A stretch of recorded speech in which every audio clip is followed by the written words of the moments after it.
नमस्कार दोस्तों। मैं दुल्हन बनकर बैठी थी, सज संवर कर। पूरा कमरा फूलों से सजा हुआ था और मैं किसी का इंतज़ार कर रही थी। वो थे मेरे जीजा जी। आप सोच रहे होंगे कि सुहागरात की सेज पर मैं अपने पति के बजाय जीजा जी का इंतज़ार क्यों कर रही थी।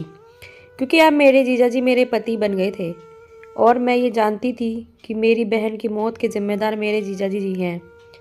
ये बात किसी और को नहीं मालूम थी। दीदी के बच्चों के खातिर मेरी शादी जीजाजी से करा दी गई थी। मैंने ये मन में ठान लिया था कि मैं अपने पति यानी जीजाजी को मारकर दीदी की मौत का बदला लूँगी। जीजाजी के पास सब कुछ था, इसलिए मेरी माँ ने मेरी बलि चढ़ा दी। मेरी स्वर्गीय बहन मुझे सब कुछ बताती थी।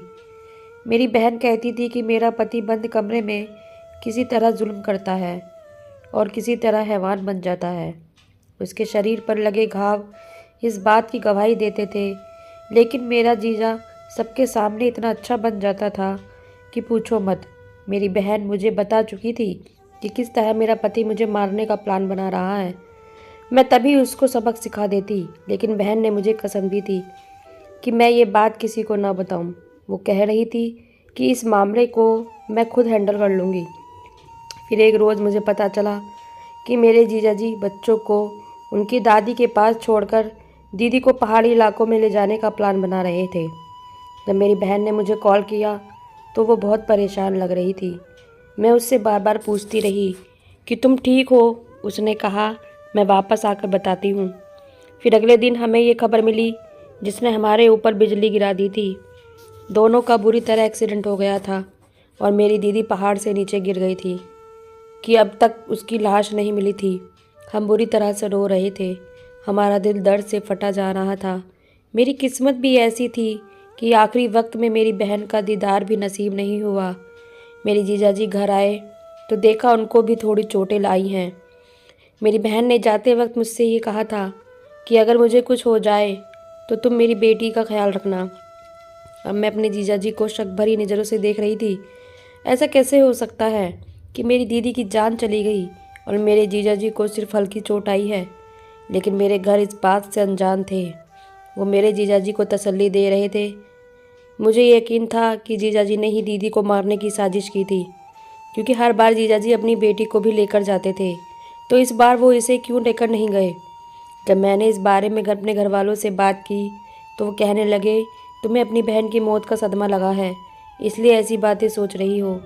वो एक नेक इंसान है और तुम उन पर इल्ज़ाम लगा रही हो। मैं अपने घर वालों के सामने चुप हो गई, लेकिन जब अकेले में मुझे मौका मिला तो जीजाजी से सवाल कर बैठी कि एक्सीडेंट में आपको इतनी कम चोटें क्यों आई हैं। मेरे सवाल पर वो एकदम चौंक गए थे। उन्होंने इधर उधर देखा। मैंने कहा कि आप मुझसे झूठ नहीं बोल सकते। दीदी ने जाने से पहले मुझे कुछ बता दिया था। इस बात पर जीजाजी कहने लगे कि जब सब कुछ पहले से ही पता है तो अच्छी बात है, मगर सच्चाई को किसी को बताना नहीं चाहोगी तो खामोश रहो। मेरे जीजाजी बड़ी बड़ी आंखें करके मुझे देखने लगे। अब जीजाजी मेरे घर आना जाना बंद कर दिया थे और अपनी बेटी को भी कुछ दिन के बाद ले गए। सब मेरी बहन की मौत को भूल चुके थे, लेकिन मेरे दिमाग में अभी भी मेरी बहन घूम रही थी। मुझे हैरानी थी इस बात की मेरे जीजाजी अपना जुर्म कबूल कर चुके थे। वो कह रहे थे कि तुम ये बात किसी को नहीं बता सकती क्योंकि तुम्हारी बात पर कोई विश्वास नहीं करेगा। वो सच ही तो कह रहे थे। मेरे घर वाले मेरी बात पर यकीन नहीं कर रहे थे। उनको तो मेरे जीजाजी इनोसेंट लग रहे थे। मेरे जीजाजी पर सब अंधा विश्वास करते थे। हद तो तब हो गई जब मेरे घर वालों ने मेरा रिश्ता मेरे जीजाजी से तय कर दिया था। मैं सब कुछ जानती थी, तो ऐसे इंसान के साथ ज़िंदगी कैसे गुजार सकती हूँ। मैं अंदर से तड़प उठी थी। मेरी जीजाजी मेरी बहन का कातिल है।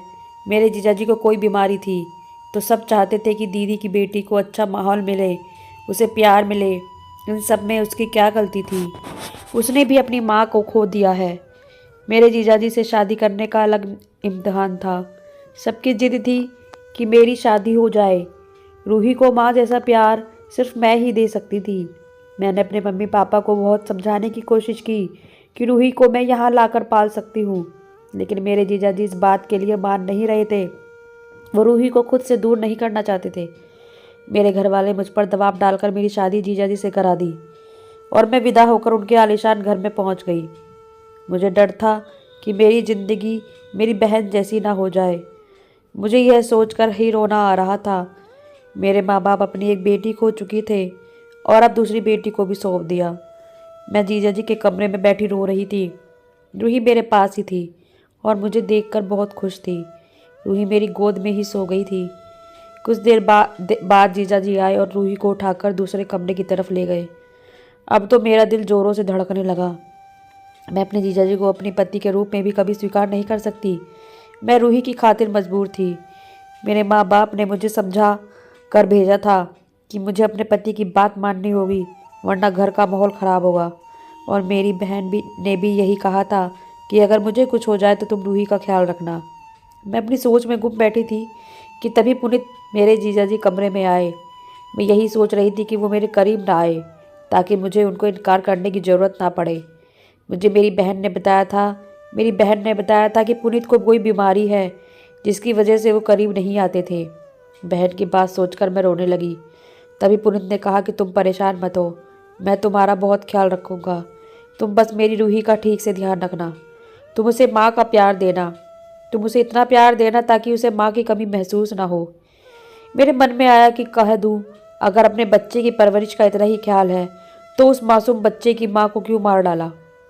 वो बातें करता गया और मैं कुछ भी ना कह पाई, क्योंकि मैं नहीं चाहती थी कि मैं कोई ऐसी बात करूं जिससे वो अपने असली रूप में आ जाए। मेरी माँ मेरा हाल चाल पूछ रही थी। मैंने उन्हें विश्वास दिलाया कि मैं एकदम ठीक हूँ, और वाकई में मैं ठीक थी। और शादी की पहली रात ही बहन की बात गलत साबित हुई थी, क्योंकि पुनीत तो एकदम ठीक था, उसे कोई बीमारी नहीं थी। मैं न जाने क्या सोच रही थी कि कहीं पुनीत हैवानियत की हदें ना पार कर दे, लेकिन ऐसा कुछ नहीं हुआ, बल्कि पुनीत अच्छे से पेश आ रहा था। यह शायद हो सकता था कि मैं उस पर शक ना करूं, इसलिए वो दिखावा कर रहा हो। मैं अभी पुनीत पर विश्वास नहीं कर सकती थी। मेरे जीजा के पास बहुत पैसा था, लेकिन फिर भी मेरी बहन उजड़ी उजड़ी रहती थी। पुनीत ने उसे नौकरानी बनाकर रखा था। जब भी मेरी बहन घर आती थी तो वो बहुत उदास रहती थी और ऐसे रहती थी जैसे वो उनके साथ खुशी नहीं थी। जबकि मैं जब से पुनीत के साथ रह रही हूँ उसका मिजाज एकदम नरम था।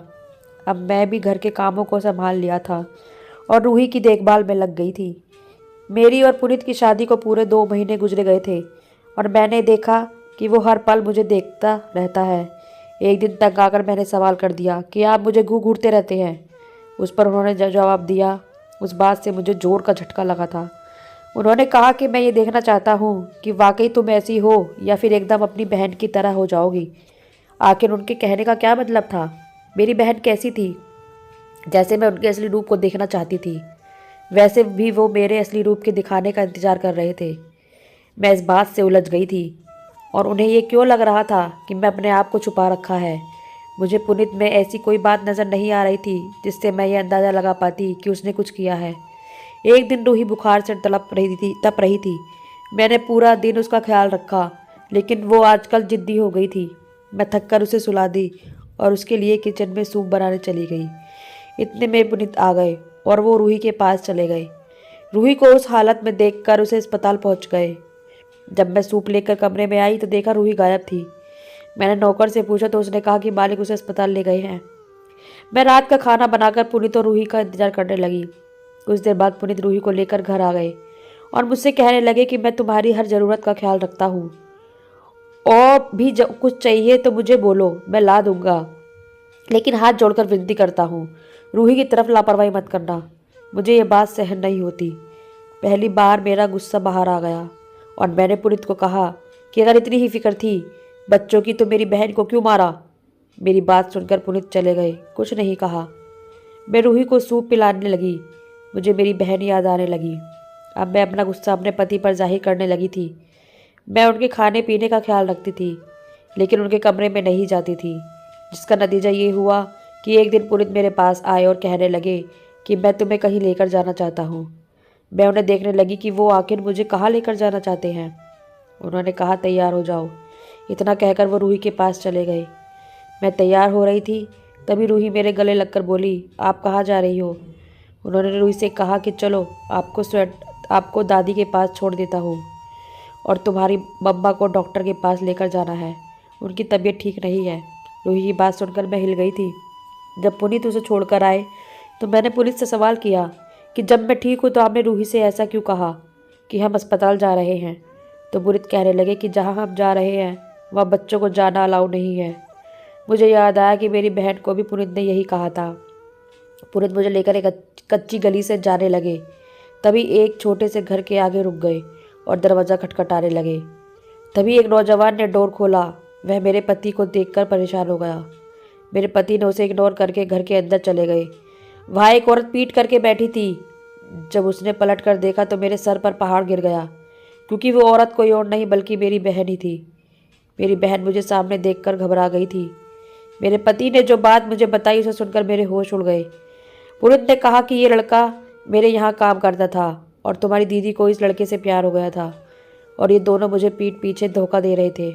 तुम्हारी बहन अपनी बेटी का ख्याल तक नहीं रखती थी। तुम्हारी बहन इससे शादी करना चाहती थी।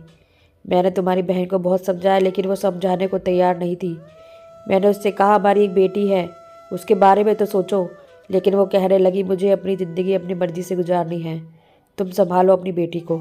एक दिन तो मैंने गुस्से में तुम्हारी बहन को मार भी दिया था। कौन मर्द ऐसा होगा जो अपनी पत्नी को किसी और की बाहों में देख पाएगा। बाद में मैंने उससे माफ़ी मांगी और कहा ठीक है तुम्हें मुझसे तलाक चाहिए, इसलिए मैंने उसे तलाक देकर आज़ाद कर दिया और उसे उसके आशिक के साथ भेज दिया था। ये बात तुम्हारे माँ बाप को पता है, इसलिए उन्होंने तुम्हारी शादी मुझसे कर दी।